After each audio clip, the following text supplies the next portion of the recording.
Hey, Alicia, it's great to be connecting with you again. Ready for another deep dive. Jared, always a pleasure. And yeah, I'm really looking forward to this one. So today on Vibrations and Manifestations, we're going to be kind of digging into this idea that, we already have this huge power to manifest and to really connect with meaning. And it's right there inside us. It's our intention and intuition. Yeah. And we're going to kind of be looking at how we can actually tap into that directly without needing to have all the external apps or tools. Yeah, I think this is such a timely discussion, especially given how popular those apps are, those apps that are designed to guide us. Right. It's kind of like that whole thing with Randonautica. Have you heard about that? Yeah, definitely. I mean, it's pretty popular these days. Yeah, it is.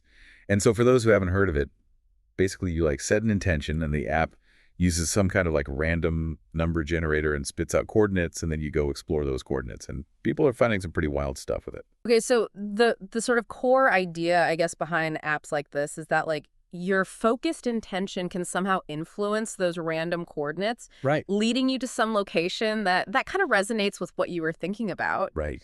That's pretty fascinating, Yeah, it is. I mean, the app, it provides a structure, Yes. a framework for sort of directing our attention, Yes. but the underlying power to perceive and to actually create those meaningful connections might very well be, our own capacity for this, focused intention and heightened awareness. Yeah. It makes you kind of wonder about the role of our own internal landscape and shaping our external experiences. Precisely because on the other side of relying on all these external tools, Right. we have this inherent internal guidance system that we all possess, which is our intuition. Yes. That gut feeling, Yes. that sudden flash of insight, that quiet voice that sometimes whispers directions, It's always there. And it's operating, largely beneath the surface of our conscious awareness. Yeah. It's constantly processing information, picking up on all these subtle cues Right. and patterns in our environment and within ourselves. Right. And setting a clear intention can almost act like a spotlight,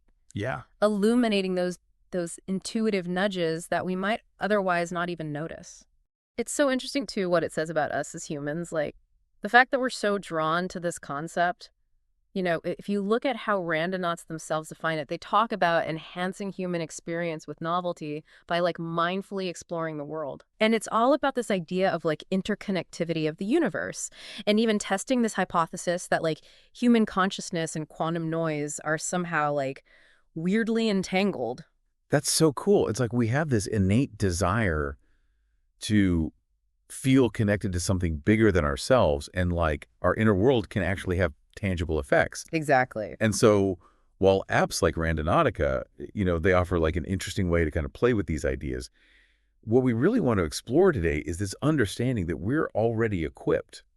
We have our own built-in, manifestation app. Right. It's our intention and our intuition. Totally. And so we're going to break down how those work, and really draw on the teachings of Abraham Hicks. We're also going to look at some emerging scientific research, which, doesn't necessarily directly prove manifestation, but it definitely points to the power of our inner world. It does, and it makes you wonder, if we already possess this power within us, why are we so drawn to these external tools and apps? I think it gives us a sense of tangibility, a structure maybe. It makes the process feel more real. But as we'll see, the real power truly lies within. Absolutely. And we have a really cool story from a listener that perfectly illustrates this idea in action. So should we dive into that? Yeah, let's hear it. Okay, so this story came from Jordan, and they shared this amazing experience about reconnecting with their intuition. They called it the blue door. What's so interesting about Jordan's story is that they made a very conscious choice to move away from relying on any kind of external tool and instead put their faith in their own inner guidance. Right. It was this beautiful moment of realizing hey, I have this power within me. Totally. And so Jordan had been hearing about Randonautica and the whole setting intentions thing, but they just had this gut feeling that maybe they could do it without the app. I love that. It speaks to that knowing that we often have that comes before we find the tool. Right. The app, in this case, can be a catalyst, but the spark, that desire, is already there. Yeah. So one Saturday morning, Jordan sits down, gets quiet, and writes this intention in their journal. And the intention was, I want to be reminded that magic still exists in the world. Just something small and beautiful that makes me feel like I'm connected. What stands out to me in that intention is the focus on the feeling, that desire for connection, that sense of magic. And that's a really important piece of manifestation, right? It's not just about the thing, it's about the feeling. Absolutely. Yeah. And so they close their journal, take a few deep breaths, and just kind of playfully ask themselves, where should I go today? And the thought that immediately popped into their head was to turn left instead of right when they left their street, a route that they never normally take. And they just decided to follow that little nudge. That's intuition for you, right? That little voice that pops in that feels right, even if it doesn't always make logical sense. Totally. And so Jordan walks for about 20 minutes, just following these little intuitive nudges. Turn down this street, cross the park here, take the alleyway by the bakery. They had no idea where they were going, but they said it felt light and whimsical and really fun. That's so important, that sense of playfulness. When we approach things with curiosity, we're so much more receptive to those intuitive hits. It's when we try too hard or we're stressed or overthinking that we miss them. Right, and then there it was. At the end of a quiet street, nestled between these two really imposing gray buildings, was a single, vibrant, bright blue door. Jordan said it looked like it was straight out of a children's book. It had climbing vines, a little plaque that said, "Wonder lives here." Wow. Yeah. That visual contrast, the single blue door amongst the gray, it really highlights that element of surprise, the unexpected beauty that Jordan was looking for. It's like the universe responded so clearly. Totally. And Jordan said that in that moment, their whole being just lit up. They felt this deep sense that the universe had orchestrated this little moment, delivered exactly what they asked for. And their big takeaway was, it wasn't about the door itself being this grand manifestation. It was the realization that they could find that magic and connection just by following their own inner path, their intention and their intuition. They didn't need the app. So powerful, right? That realization. I mean, the blue door was a physical manifestation for sure, but the real magic was in the process of tuning in and trusting their inner guidance system. Exactly. It was about trusting themselves and realizing their own potential. Exactly. So Jordan's story is this awesome real-world example. Now let's dive into some theory, starting with Abraham Hicks. Yeah. So Abraham Hicks has a really interesting perspective on intention. It's about knowing what you desire, and they talk about how contrast actually helps us to clarify those desires. Yeah. So at first, contrast might feel uncomfortable, like you don't want it, but it acts like this rocket fuel that pushes you toward really understanding what you do want. Right. It's like you need to experience what you don't want to figure out what you do want. Exactly. And they also talk about this idea of segment intending. Yeah, what's that? So it's this practice of setting intentions, not just for the big picture, but for different parts of your day, like the next hour, a specific meeting, even just your next interaction with someone. And the idea is that when you do this consistently, you become so much more aware of your own power of intentionality. And over time, you start to notice the stronger connection between what you intentionally focus on and what actually happens. So it's about being present and intentional with your thoughts in each moment. Yes. And here's where it gets really interesting. Abraham Hicks emphasizes that we as individuals aren't actually the doers. We're not the fuel that makes things happen. We often think that hard work and tons of effort equals results, but they suggest that too much effort can actually be a sign of resistance, of not being in alignment. Huh, interesting. Yeah, the idea is that the universe, the law of attraction, that's the real power. We are the aligners. We allow the universal force to flow through us. Wow. Okay, so we're not the doers, we're the aligners. Yeah. So for Abraham Hicks, it all comes back to our emotions, our feelings. They explain that we come from source energy, which is pure unconditional love, and all the contrast we experience in life. It helps us to better understand what we truly want. And the goal is to shape our life experience by paying attention to how we feel. And they say that trying to control everything outside of us to make ourselves feel better, it's not as effective as just tuning into the frequency of our inner being. Okay. Because our inner being is already in that vibrational reality of our desires. So it's an inside-out approach. It is. And they're big on focusing on well-being, what feels good, rather than getting stuck in lack or suffering. Right. So things like pre-paving your day with positive expectations, setting intentions for events, appreciating what you already have, even daydreaming. They're all forms of deliberate creation. And when we notice that connection between our intention and the universe delivering, It just amplifies everything. it does. It's like the satisfaction factor goes way up. Totally. And it seems like a sense of worthiness is important here too, Yeah. right? Yet it's essential. Abraham Hicks teaches that worthiness is inherent. It's our natural state. It's not something we have to earn. And it's often our own limiting beliefs that block us from receiving all the love and abundance that the universe is constantly offering. So true. Yeah. We have to allow ourselves to be loved to receive. Exactly. And here's another powerful concept. They talk about how the vibration of our desires, it's already been created. It exists energetically. So Right. we're not creating something from nothing. We're just bridging the gap between where we are and what already exists vibrationally. So it's about aligning our vibration with what we want. Exactly. And they even apply this to tough situations, like maybe a job you hate. Right? By intending to find even the smallest positive aspects in that situation, you can raise your vibration. And they often use the analogy of a gold mine. The gold is already there representing your desires. Your job is not to create the gold. It's to get into the right zone, the vibration where you're inspired and drawn to it. So even in a bad situation, we can shift our focus to the good. Yes. And that's where satisfaction comes from, having a clear intention that calls to you and allowing yourself to be pulled in that direction. Okay, that's a really powerful perspective on intention. Now, what about the science behind all of this? So it's important to note that science hasn't exactly proven manifestation the way we talk about it, but there is some fascinating research that's starting to explore the connection between our thoughts and our reality. Okay, so what kind of research are we talking about? Well, there's a lot of work being done in neuroscience and psychology, and some of it is looking at things like subconscious priming. Have you heard of that? I have, but I'm not sure I totally understand it. So basically, it's the idea that exposure to certain cues in our environment can influence our thoughts and behaviors without us even realizing it. Okay. And there was a study in 2021 that found that these cues can actually improve our ability to recognize patterns and access knowledge. Oh. Which kind of makes sense if you think about intention as a way of priming our subconscious to look for certain things. Oh, so it's like setting an internal filter for what our brains pay attention to. Exactly. And then there's also this really cool research from the HeartMath Institute. They're all about physiological coherence. What is that? So it's basically a state where your heart rhythms and your brainwave patterns become more synchronized.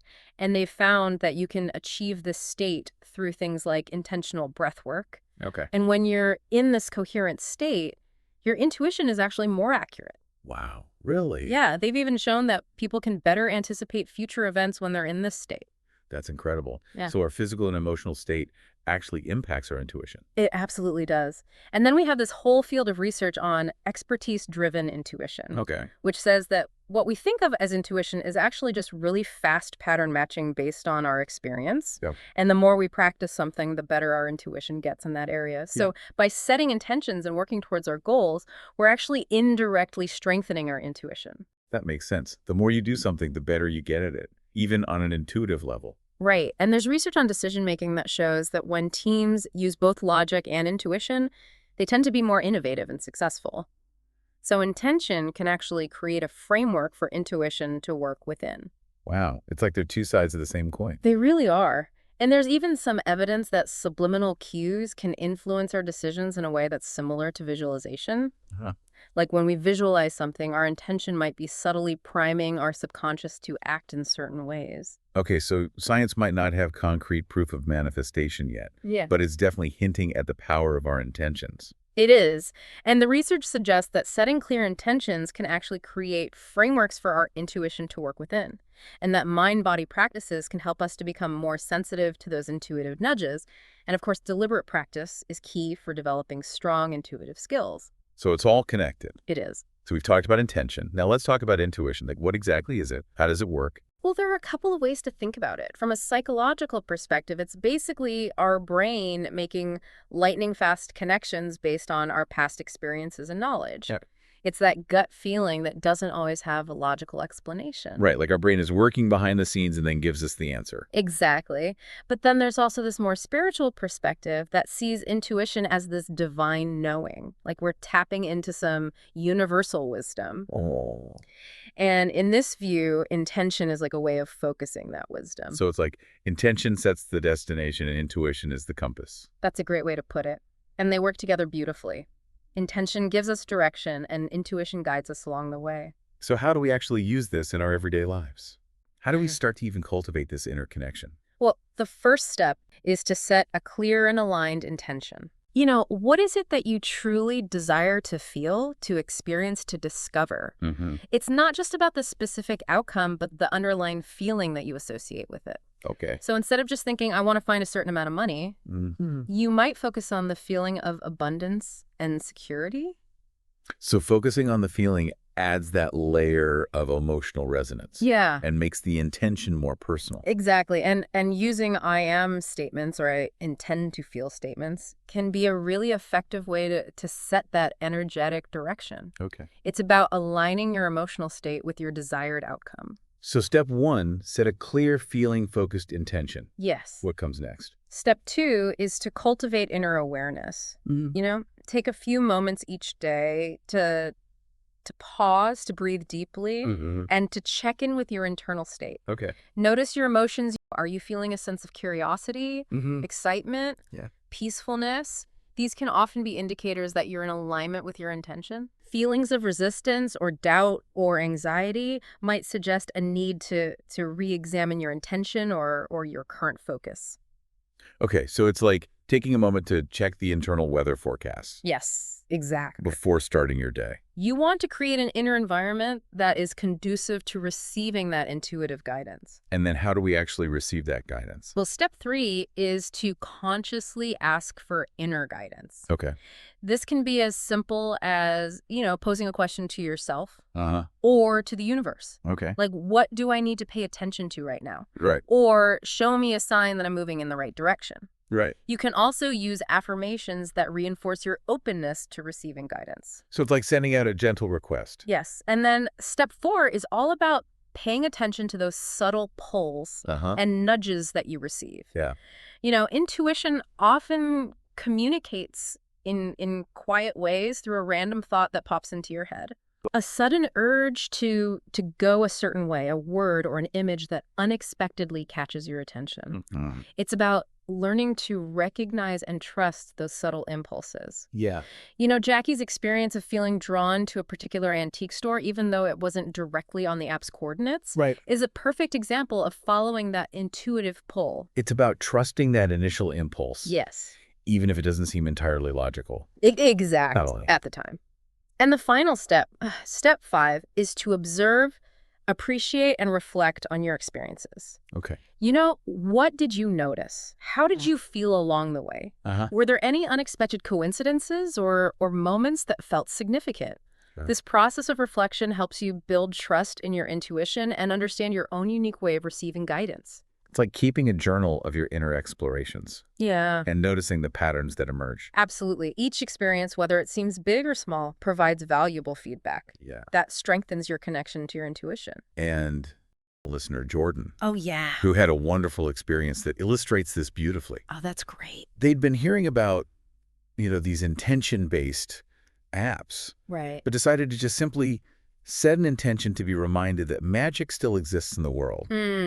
And then just followed their gut feelings about where to go for a walk. And, Jordan's story is a perfect example of the power of combining intention and intuition without needing that external tool. Yeah. They simply held that intention in their mind, asked themselves, which way felt right. Yeah. And felt this strong pull to turn left down a street that they don't usually take.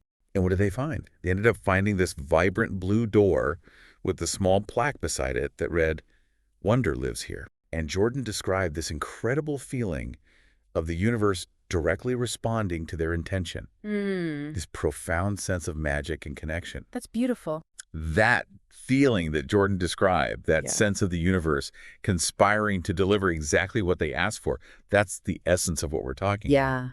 And it happened through their own internal guidance. Right.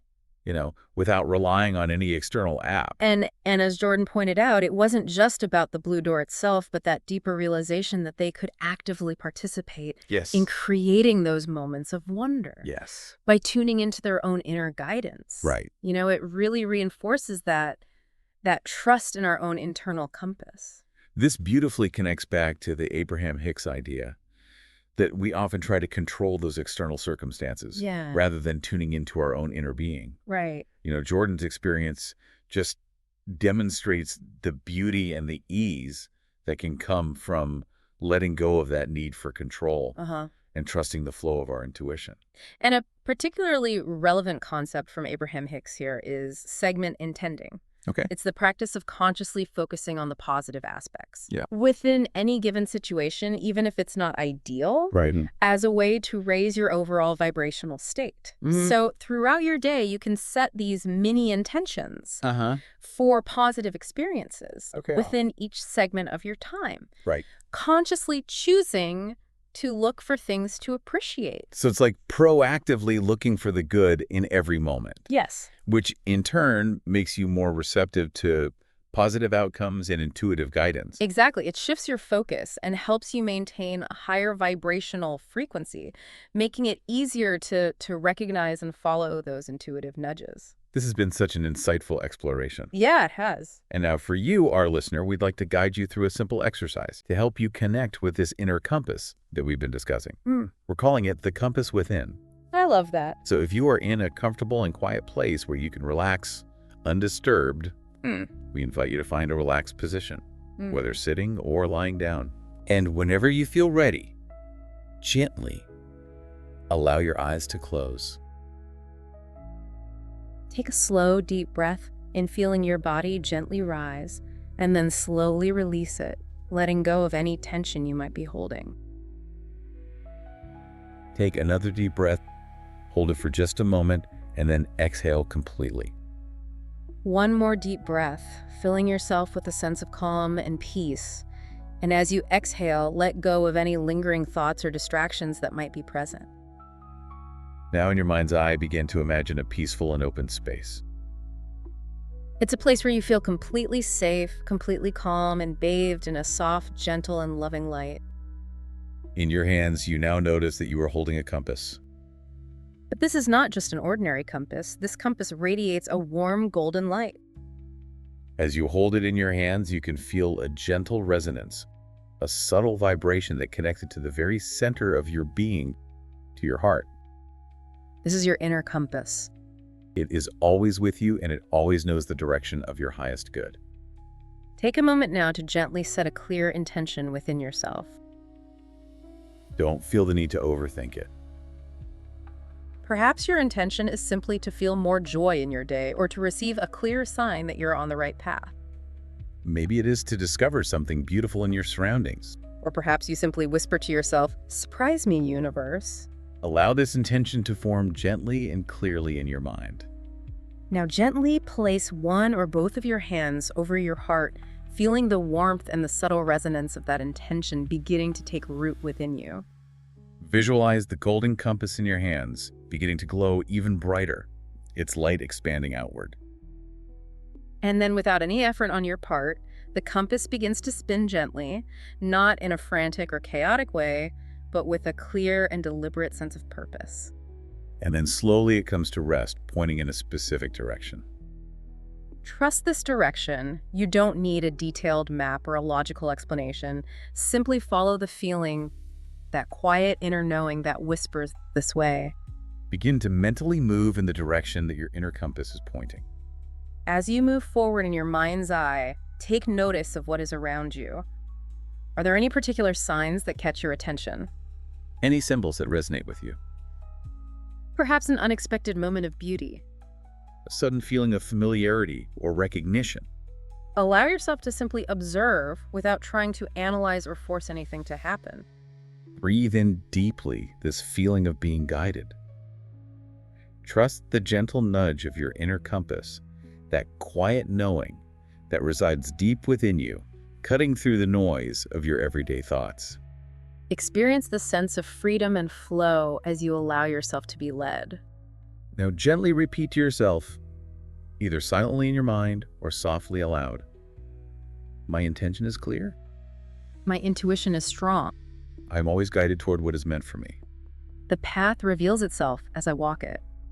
Take another deep breath in, filling yourself completely with this sense of trust and alignment.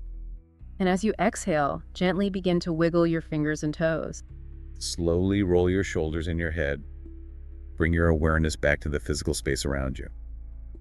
Open your eyes, carrying with you the peaceful feeling of connection and a renewed readiness to follow wherever your own inner compass gently points you next.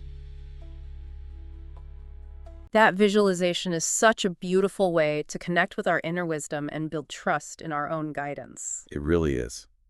And that's the message we want to leave you with today. You have this incredible power within you, your intention and your intuition. And when you use them together, you can create amazing experiences. You don't need an app.